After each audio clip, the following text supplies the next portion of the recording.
নিজেদের চাকরির দাবিতে আরও একবার পথে নামল টেট উত্তীর্ণ চাকরি প্রত্যাশীরা। মুখ্যমন্ত্রীর বাসভবন ঘেরাও করে বিক্ষোভ প্রদর্শন করতে গেলে পুলিশ ঘটনাস্থলে উপস্থিত হয়ে বুদ্ধিমত্তার সাথে পরিস্থিতি নিয়ন্ত্রণ করে। সরকার নিয়োগের ব্যাপারে সিদ্ধান্ত গ্রহণ করুক দাবি আন্দোলনকারীদের।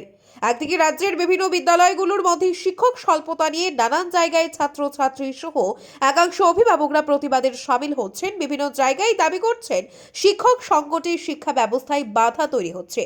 আবার অন্যদিকে একাংশ চাকরি প্রত্যাশীরা প্রায় 1 বছরের বেশি সময় ধরে টেট উত্তীর্ণ হয়ে চাকরির জন্য দাঁড়ে দাঁড়ে ঘুরছেন। এরকমই এক ঘটনা আজ আরও একবার চাক্ষুষ হলো রাজধানী আগরতলায়। 2022 সালের টেট উত্তীর্ণ একাংশ চাকরি প্রত্যাশী যুবক যুবতীরা রীতিমতো সংগঠিতভাবে মুখ্যমন্ত্রীর বাসভবন ঘেরাও করে চাকরির দাবিতে বিক্ষোভ প্রদর্শন করতে থাকে।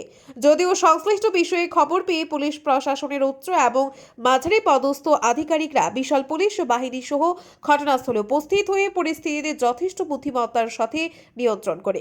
সংশ্লিষ্ট বিষয় নিয়ে একাংশ চাকরি প্রত্যাশীদের বক্তব্য হচ্ছে, ত্রিপুরা রাজ্যের বিভিন্ন বিদ্যালয়গুলোতে শিক্ষক সংকট থাকা সত্ত্বেও রাজ্য সরকার তাদেরকে নিয়োগ করছে না। আবার একাংশ থেকে রাজ্যের মুখ্যমন্ত্রী তথা শিক্ষামন্ত্রীর কাছে বিনম্রভাবে আবেদন করা হচ্ছে তাদের যেন অবিলম্বে নিয়োগ করা হয়।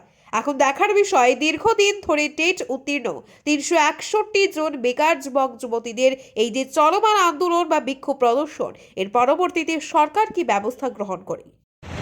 রাজ্যের আইনি ব্যবস্থা, রাজ্যের আইনি ব্যবস্থা সেটা তো মাননীয় শিক্ষামন্ত্রীর কাছে বলতে চাই, উনি যে সূর্যমণিনগর স্কুল উদ্বোধন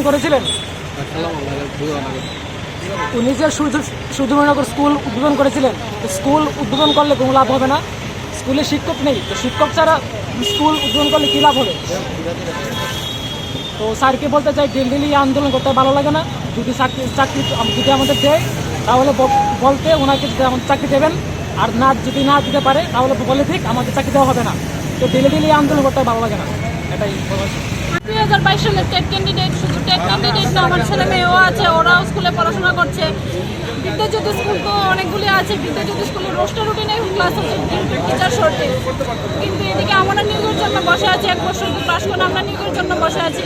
রাস্তায় রাস্তায় টিচাররা আর স্টুডেন্টরা আন্দোলন করছে, অভিভাবকরা আন্দোলন করছে টিচার শর্টেজের জন্য, টিচার নিয়োগ করার জন্য, কিন্তু টিচার নিয়োগ করা হচ্ছে না। মাননীয় শিক্ষামন্ত্রীর কাছে আমাদের একটাই আবেদন, স্যার যাতে আমাদেরকে দ্রুত নিয়োগ করে, আমাদের বেকারত্বের ইয়ে থেকে মুক্তি দিয়ে দেয়, প্লাস স্টুডেন্টদেরও টিচারের দরকার করা হয়েছে। কি বল মানে কি হয়েছে? ব্যাপার হচ্ছে নিয়োগ প্রক্রিয়া নিয়ে বিষয়, সেখানে এটা রাজ্য সরকারের ব্যাপার, এখানে আমাদের কিছু করার নেই।